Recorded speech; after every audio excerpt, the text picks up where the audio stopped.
삶에 대한 가치관이 우뚝 서 있어도 때로는 흔들릴 때가 있습니다. 가슴에 품어온 이루고 싶은 소망들을 때로는 포기하고 싶을 때가 있습니다. 긍정적이고 밝은 생각으로 하루를 살다가도 때로는 모든 것들이 부정적으로 보일 때가 있습니다. 완벽을 추구하며 세심하게 살피는 나날 중에도 때로는 건성으로 지나치고 싶을 때가 있습니다. 정직함과 곱고 바름을 강조하면서도 때로는 양심에 걸리는 행동을 할 때가 있습니다. 포근한 햇살이 곳곳에 퍼져 있는 어느 날에도 마음에는 심한 비치기가 내릴 때가 있습니다. 파도TV 시청자 여러분, 여러분도 이런 감정 다 느끼실 겁니다. 이경의 심리치료 여러분들 열심히 들으시면 아마 이런 마음의 허전함을 다소 메꿀 수 있을 것 같습니다. 오늘은 나비가 되어 창공을 날고 싶은 아이의 사례에 대해서 말씀드리겠습니다. 먼저 그 학생의 나무 그림을 보겠습니다. 여러분 아주 놀라운 그림이죠. 돈나무입니다. 나무에 돈이 주렁주렁 달려 있습니다. 창의적인 학생이다 이렇게 할 수도 있지만 그렇지 않고 이런 그림을 그린 학생은 돈 때문에 많이 마음을 다친 아이들의 그림이에요. 돈으로 인해서 부모님이 많이 싸우고 돈으로 인해서 하고 싶은 일, 먹고 싶은 일 이런 일에 대한 제약이 너무 많아서 포안이 진 사람들이 이렇게 주로 그리는데요. 지금 나무를 자세히 보겠습니다. 이 학생은 그래도 뭐 가출을 한다거나 자살을 하거나 그러지는 않은 아이입니다. 그 이유는 맨 밑에 뿌리를 보면 뿌리가 아주 땅을 움켜쥐고 있는 그림을 그렸어요. 그는 생에 대한 집착이 대단하다는 겁니다. 현재 이 아이는 엄마는 빚 때문에 도망을 야반도주를 했고 아버지하고 자기 여동생과 함께 초대도 안 하는데 큰 집으로 들어갔습니다. 여러분 초대도 하지 않은 친척집을 가는 심경에 대해서 이해하십니까? 정말 비참합니다. 그 따가운 눈초리 초대받지 않은 손님들인데 갈 데가 없으니까 그냥 밀고 들어갔다고 합니다. 지금 현재 아주 눈치꾸러기 식구들인 셈입니다. 그래서 아마 숙식은 다 못하고요. 잠만 거기서 자고 식사나 이런 거는 스스로 해결을 해야 되는데 아버지도 전기 기술자이긴 하지만 뭐 오라는 데가 별로 없어서 띄엄띄엄 일을 나가고 또 임금도 제때 못 받아오다 보니까요. 그 학생이 롯데리아에서 학교 끝나고 아르바이트를 해서 한 달에 30만 원 벌어오는 곳으로 근근히 살아가고 있습니다. 물론 학생은 학교에서 내는 모든 비용에 대해서 거의 한 번도 자기 엄마 아버지가 내준 적이 없을 정도로 거의 지원을 받아서 살고 있습니다. 이 나무에서 돈이 주렁주렁 열려 있는데요. 그만큼 돈에 대해서 정말 결핍이 많았던 것을 시사하고요. 여기 보면 게임 CD가 있습니다. 그런데 이 학생이 정말 애니메이션이 될 꿈을 꾸고 있기 때문에 게임 CD를 정말 구입하고 싶은데요. 그 당시에도 3만 원이 넘는 돈이니까 어림도 없죠. 그래서 늘 갖고 싶어 한 것을 또 매달았고요. 신교수 나무라고 불렀습니다. 그 이유는 내담자가 걸어 들어오는데 아이가 처음에는 이렇게 어려운 집 아이인지 몰랐어요. 너무 굵은 검은테 안경을 쓰고 말랐고 키도 좀 크면서 구부정한 어깨 전형적인 그 공만한 그 수제 타입의 교수님 같았어요. 그래서 내가 마치 노 교수님이 걸어 들어온 것 같다 이렇게 농담을 했는데 그만큼 지적인 아이로 보였습니다. 처음엔 정말 이 아이 사정을 몰랐다면 가정 형편이 좋은 학생으로 그렇게 알았을 겁니다. 그래서 이제 일단은 제가 내담자의 가명을 교수라고 했습니다. 자, 그리고 여기 보면, 위에 보면 아주 나체의 여자 열매를 이렇게 걸어놨는데요. 흔히 이렇게, 부모님 많이 싸우시고, 또 어머님이 집을 나가시고, 한참 부모님의 사랑을 받아야 될 때, 사랑이 결핍된 내담자들을 보면, 이렇게 일찍 이성에 꼭 성적인 욕구가 많아서라기보다, 이렇게 살을 부비고 싶고, 사랑한다는 말을 듣고 싶고, 손을 잡고 싶고, 욕구가 심해서 그런지 이런 학생들이 조언도 많고요. 그러다 보니까 또 결혼에 대한 실패도 이렇게 자꾸 많아지는 경우를 볼 수 있는데 아마 그 채워지지 않은 엄마의 사랑을 이성에 대한 관심으로 이렇게 좀 전이 된 것 같습니다. 그리고 이 나무가 지금 허리가 날씬하요. 여자는 허리가 날씬하면 좋은데 이렇게 그림에서 나무의 기둥이 저렇게 아주 허리가 들어가듯이 이렇게 굴곡이 있는 것은 현재 삶이 위협받고 있다. 즉 편안한 게 아니라 위협받고 있는 그런 나무일 때 흔히 그렇게 허리가 잘록하게 그려집니다. 또 지금 그 나무에 울타리를 쳐서 100만 볼트 전류가 흐르고 있고 보통 그림 검사에서 울타리만 쳐도 불안한 심리를 말하는데 거기다 100만 볼트 전류까지 흐르게 한 것은 강한 불안을 느끼고 있다고 보면 됩니다. 우리가 흔히 굉장히 강한 개가 짖는 것 같지만 겁 많은 개가 짖습니다. 마찬가지로 불안하지 않은 사람은 굳이 울타리를 친다든가 이런 걸 할 필요가 없습니다. 그런데 불안한 사람들은 과도하게 어떤 장치를 합니다. 이렇게 울타리를 친다든가 뭐 이렇게 가시 해서 출입금지를 시킨다든가 이런 것이 전부 다 내적 불안감을 반영하고 있습니다. 두 번째 그림이 물고기 가족화를 보겠습니다. 이 물고기 가족화는 가족 내 역동성을 보는 검사인데요.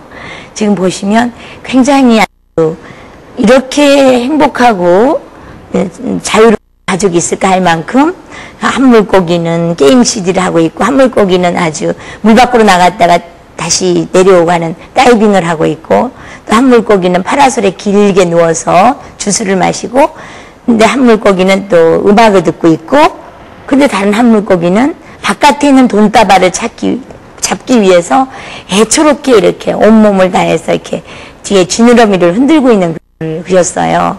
자, 이런 건 뭘 뜻하냐 하면 지금 이 가족을 다 그린 게 아니에요. 그림 후 질문이라는 게 있는데 그걸 해보면 이 아이는 자기를 전부 다 내가 소망하는 거 누리지 못했지만 현재 삶이 너무 힘들어서 이렇게 살았으면 좋겠다 하고 엄마, 아버지, 여동생은 다 뺐습니다. 이게 전부 다 자기의 그림이었어요.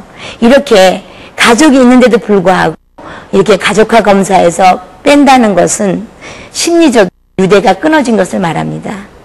주민등록상에는 아직도 가족으로 있을지 모르지만 아이 마음속에는 너무 지긋지긋한 거예요. 의식적으로 그런 말을 하면 도덕성이 좋지 않다고 비난을 들을 것 같으니까 말을 못하지만 무의식은 그런 가족과 떨어져서 자기 혼자 정말 행복한 순간을 맛보고 싶은 소망을 그렸습니다.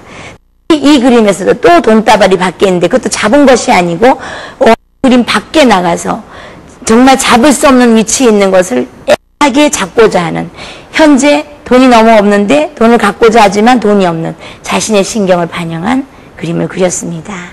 인물화 검사를 보겠습니다. 인물화 검사는 나무 그림 검사보다는 훨씬 직접적인 그 사람의 셀프 이미지를 알 수 있는 검사인데요.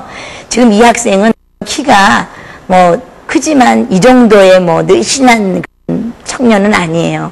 근데도 불구하고 지금 다리를 굉장히 길게 그렸거든요. 이거는 자율성의 의지입니다. 이런 집에서 스스로 의존성을 탈피하고 자유적으로 되려는 훌륭한 생각에서 그랬다기보다는 어쩔 수 없는 상황이죠. 혼자 스스로 독립해야 되고 남들보다 빨리 조숙해서 가정을 책임져야 되고 이런 위치다 보니까 다리를 참 길게 그렸고요. 지금 팔이 뒤로 가 있습니다. 여러분도 생각해 보세요. 아무리 태어날 때 사교성이 뛰어나게 태어났다 하더라도 이렇게 오랫동안 안정되지 않은 가정 또 부모님이 계실 때 늘 싸우고 돈 때문에 힘들었던 시절 이렇게 안정되지 않은 가정에 있던 내담자들은 밖에 나가서 이렇게 사교적이거나 다른 사람을 배려할 수 있는 에너지가 몸 안에 있지 않는 겁니다. 그러다 보니까 지금 팔이 뒤로 돌려져 있는데요. 대인관계 회피를 뜻합니다. 여러분도 지금 집에서 만약에 굉장히 안 좋은 일이 있었는데 밖에 나가서 친구의 옷차림을 칭찬한다든가 누구를 격려한다든가 그런 에너지가 있을 수 없습니다. 네. 그래서 이제 그렇게 나와 있고요. 또 아이가 지금 이게 평범한 남자 셀러리맨이라 그랬는데 빨리 이렇게 돈을 버는 사회인이 되고자 하는 그러한 소망을 또 그렸어요. 근데 맨 밑에 보면 발이 생략됐습니다. 자, 이렇게 발을 생략하는 사람은 우리가 흔히 신발은 비싼 거 신어야 된다. 또 이 발이라는 건 신체에 안정감을 주는 그러한 어떤 부위죠. 근데 발을 생략했다고 하는 것은 이 학생이 아까 나무 그림에서 그린 것처럼 굉장히 불안정한 상태에 있다는 걸 시사합니다. 자기가 이 집에 살지만 실직이나 거의 다름없는 아버지, 엄마는 행방을 알 수 없게 지금 피신해 있고 눈치를 보면서 큰 집에 살고 있습니다. 과연 이런 남자의 마음에 안정이 있을까요? 그래서 불안정한 심리가 반영돼서 발을 그리지 않았습니다. 그 다음 검사는 동그라미 가족화 검사를 했었는데요.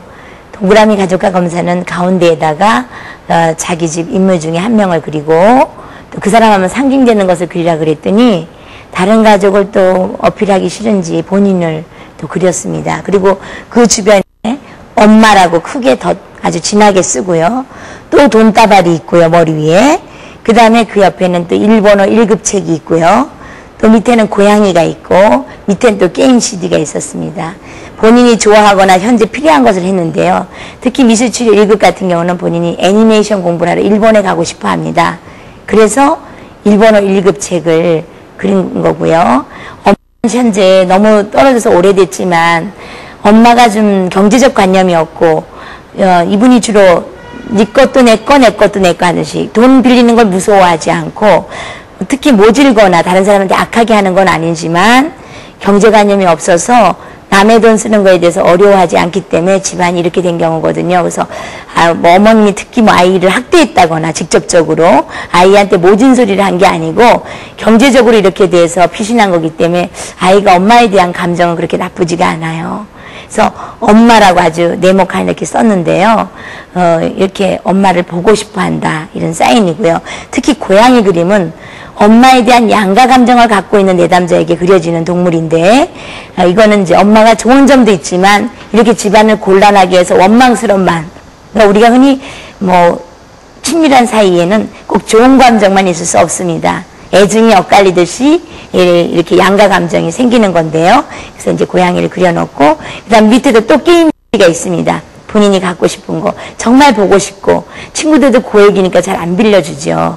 근데 하여튼 본인이 그 애니메이션 공부를 하려면 그런 데서 영감을 얻어야 되는데 정말 보고 싶어 했습니다. 우리가 보통 SCT 검사라 해서 문장완성 검사라는 게 있는데요. 거기에 이 학생이 이렇게 했습니다. 내가 가장 무서워하는 거 돈, 이렇게 써 있고요. 내가 가장 놀이 게임 오락, 내가 가장 갖고 싶은 거 돈다발, 돈봉투, 이렇게 써 있거든요. 그래서 모든 검사나 뭐 그림을 그리는 거든 글로 쓰는 거, 이 돈다발, 돈은 안 나올 데가 없습니다. 그만큼 정말 17살 소년이라고 볼 수 없게끔 돈에 대해서 한이 맺힌 그런 아이거든요. 그 다음 볼 그림은 새싹 모티브 그림인데요. 새싹 하나를 주고 그 나머지를 자유롭게 꾸며보는 그러한 검사인데, 보통 그 내담자들이 새싹 하나가 있는 거 보면 자기의 어떤 어린 날 또는 자기의 여린 심성과 투사를 하는 경향이 있어요. 그래서 그 어린 새싹을 두고 그 나머지가 꾸며지는 거에 따라서 이 내담자의 어떤 심리 상태를 알 수 있는 건데요. 흔히 새싹하면 그 다음에 보통은 자라나는 식물을 생각하기 때문에 계속적으로 성장 가능하게 그린 아이들 보면 현재 성장 의지가 있거나 자아 실현 욕구가 높은 내담자 그렇게 그립니다. 근데 이 내담자는 새싹 하나를 두고 옆에다 새싹을 쪼르르 그렸어요. 새싹 상태에서 벗어나지 않게 나머지 새싹을 더 그 새싹 모티브를 따라 쭈르르 그리고 비가 오게끔. 근데 그 비가 어떻게 오느냐, 해를 손으로 짜서 무럭무럭 자라라, 죽지 말고, 이런 글까지 쓰면서 아주 그 해가 구름을 손으로 짜고 있는 그런 그림을 그렸습니다. 이 아이가 지금 속으로는, 마음속으로는 자라야지, 내가 잘 커야지 그런 마음이 있지만 에너지가 너무 없다 보니까 현재 상태에 머물러 있다는 건데요. 실제로 학교에서 그 담임선생님 얘기가 정말 재능도 많고 총명한 것이 분명한데 거의 자포자기 상태로 멍하니 있거나 아주 에너지 낮게, 활력 없게 그렇게 앉아 있다고 해요. 드라이커즈라는 아들러 심리학자의 한 사람인데요. 아들러의 제자입니다. 드라이커즈는 부적응 학생을 4가지 단계로 나눴어요. 첫째, 주먹 끌기. 둘째, 힘겨루기. 셋째, 보복 강가품인데요. 그 중에 마지막 단계가 자포자기입니다. 흔히 우리가 학생들이 학교에서든 또 집에서든 정말 힘들 때 칭얼거린다, 어리광을 부린다, 또는 괜히 작은 말썽을 부린다 그러면서 부모들이나 어른들의 시선을 끌려고 해요. 근데 그것이 오랫동안 무시당하거나 방치되면 나중에는 노력해도 안 되는 것이구나 하고는 이미 노력을 포기하게 됩니다. 그러다 보면 학교에서 능력에 비해서 노력을 하지 않는 거죠. 이 학생은 만약에 벤츠를 타고났다고 하더라도 지금 고속도로 상에서 시속 20km만 달리고 있는 그러한 위치에 있습니다. 가족에 대한 상징적인 표현이라는 검사가 있는데요. 자, 여기에서는 그림으로 그리는 게 아니라 내 마음이나 가족들의 마음을 동물로 또는 색으로 감촉으로 또 날씨로 꽃으로 또 맛으로 표현하는 그런 검사입니다. 내 자신의 마음을 세라고 그랬어요. 이 아이는 나중에 보실 그 패밀리 트리에서도 자기는 날아가고파. 그러니까 언제나 이 지긋지긋한 가정을 떠나서 날아가려고 해요. 근데 여기서도 자기는 새는 보통 자유의 상징이거든요. 그래서 벗어나고 우리가 어떨 때 벗어나고 싶어 합니까? 내가 능력에 맞게끔 어려우면 해결을 보려고 그래요, 사람들은. 근데 능력에 너무 버거운 점이 우리 앞에 떨어지면 우리는 그 상황을 회피하려고 합니다. 그리고 색으로 진한 파란색 그랬는데요. 보통은 자주적인 색이에요. 파란색은 자율적인 색. 그러니까 이 아이는 뭐 어떤 스스로 자율적이 됐기보다 상황이 자율적으로 되게 만든 것 같습니다. 그 다음 날씨 같은 경우 구름 낀 날씨라고 전부 다 아버지도 구름 낀 날씨 또 엄마는 비 내리는 날씨 이렇게 했는데 이게 구름 낀 날씨는 근심이 있다는 그런 뜻이고요. 비 내리는 날씨라고 엄마를 표현했는데 이거는 우울한 사람일 때 우리가 비 내린다, 눈 내린다 이렇게 하거든요. 우리 집도 구름 낀 날씨예요. 그러니까 근심 걱정이 많은 집을 시사하고 있고요. 아빠는 곰. 그러니까 본인이 지혜롭게 어려움을 타고 못하고 그냥 미련하게 그냥 앉아서 당한다. 그러니까 앉아서 어려움을 겪고 있는 거 보니까 곰. 그리고 색도 어두운 회색이라 그랬어요. 아버지도 늘 술로 한탄하고 그러니까 아버지는 1 더하기 2만큼 이렇게 규칙에 맞는 분인데 엄마가 이렇게 사업을 한답시고 또 빨리 잘 살아보겠다고 빚을 빌려서 이렇게 부도가 난 거기 때문에 엄마에 대한 굉장한 비난을 많이 하고 있어요. 하여튼 아빠를 또 감촉을 단단하다고 해서 물론 뭐 한국의 남자들이 거의 그렇다고는 하지만 이렇게 애정 표현이 주로 잘 안 되고 또 이렇게 단절된 걸 느낄 때 아이들은 단단하다고 합니다. 네. 그 다음에 엄마 같은 경우 고양이라고 했어요. 제가 고양이는 아까 양가 감정, 좋음과 싫음을 그 부모에 대한 대상에 대한 양가 감정을 가질 때 보통 고양이라고 하는데요. 또 고양이는 예뻐서 그랬대요. 엄마가 참 미인이신가 봐요. 그 다음에 색도 예쁜 색 분홍색이라고 했거든요. 그리고 감촉도 포근하다. 훨씬 아빠보다는 이렇게 엄마가 아이를 많이 안아주고 또 긍정적 피드백도 많이 하고 이랬기 때문에 이렇게 했는데 날씨는 아까도 말씀드렸지만 비 내린 날씨에서 지금 엄마가 처한 힘든 상황을 말을 했습니다. 예, 동생 하나 있는데 동생은 굉장히 여동생인데 귀여워해서 아주 뭐 개 파란색 푹신하다 화창한 날씨 이렇게 다 썼어요. 근데 맛은 몽땅 가족들 모두 본인과 포함해서 쓴맛이라고 했습니다. 본인을 쓴맛으로 했다는 것은 현재 굉장히 힘든 상황을 말하고 있고요. 뭐 유쾌하지 않은 거죠. 삶이 힘든 거고. 그때 우리가 씁쓸하다 그러지 않습니까? 마음이 안 들 때 우리가 맛을 씁쓸하다. 그런 것처럼 쓴맛이라고 보통 표현하고요. 나머지 그 양육자, 자기를 키운 권위 있는 사람을 쓴맛이라고 할 때는 많이 야단을 맞았다. 또 많이 언어적으로 폭력을 당했다. 아니면 이렇게 본인에게 쓰디쓴 결과를 준 사람에게 보통 쓴맛이라고 많이 표현을 합니다. 근데 이렇게 되어 있어요. 그래서 엄마한테 이 학생이 편지를 쓰겠습니다. 편지도 치료적 그 방법 중에 하나거든요. 편지를 씀으로써 현재 자기가 어떤 감정을 느끼고 있고 또 어떤 것을 그 사람에게 느끼는 감정이 어떤 건지 또 쓰고 나면 좀 해소가 되는 걸 느껴요. 그래서 보통 그 외국에서도 학대받은 사람들의 치료라든가 또는 많은 억눌린 감정을 갖고 있는 사람인데 치유해서 편지 쓰기를 꼭 합니다. 엄마, 매일 이렇게 부를 수 있는 날이 하루빨리 왔으면 해요. 어쩌다 만날 때면 항상 몸이 편찮으시고 무언가에 짓눌려 있는 안쓰러움과 걱정들을 품고 있는 그 모습을 볼 때면 제가 너무 마음이 아파요. 지금은 이렇게 떨어져 살고 있는데 친척이나 또는 남아있는 가족들이 모여서 엄마 욕을 할 때면 제일 화가 나요. 엄마 마음은 하나도 모르면서 이런저런 말을 하면 그 사람들이 싫어지곤 해요. 엄마랑 같이 살 때 하루하루가 불안하고 다음날 아침 또 빚쟁이들이 찾아오면 어떡하나 두려웠던 기억들. 엄마에게는 잊어버리고 싶은 나날들이겠죠. 하지만 저는 그 속에서 조금이라도 단란한 것을 맛보았고 웃고 이야기 나누었던 것들이 그 괴로웠던 시간을 보상해주고도 남아요. 그리고 그땐 제가 집에 들어오면 엄마가 항상 반갑게 반겨주었잖아요. 그게 저는 너무 행복했던 것 같아요. 지금은 집에 들어가면 아무도 없고 롯데리아에서 아르바이트 끝내고 뒤늦게 들어가면 할머니가 반겨주지만 엄마가 줬던 그 느낌을 느낄 수는 없어요. 하지만 서서히 용기를 내어 하루를 그래도 열심히 살아가려고 노력한답니다. 그동안 힘들었지만 그 이유가 전부 엄마 때문이라고 생각하지 않기에 미워하지도 원망하지도 않아요. 단지 사랑할 뿐이죠.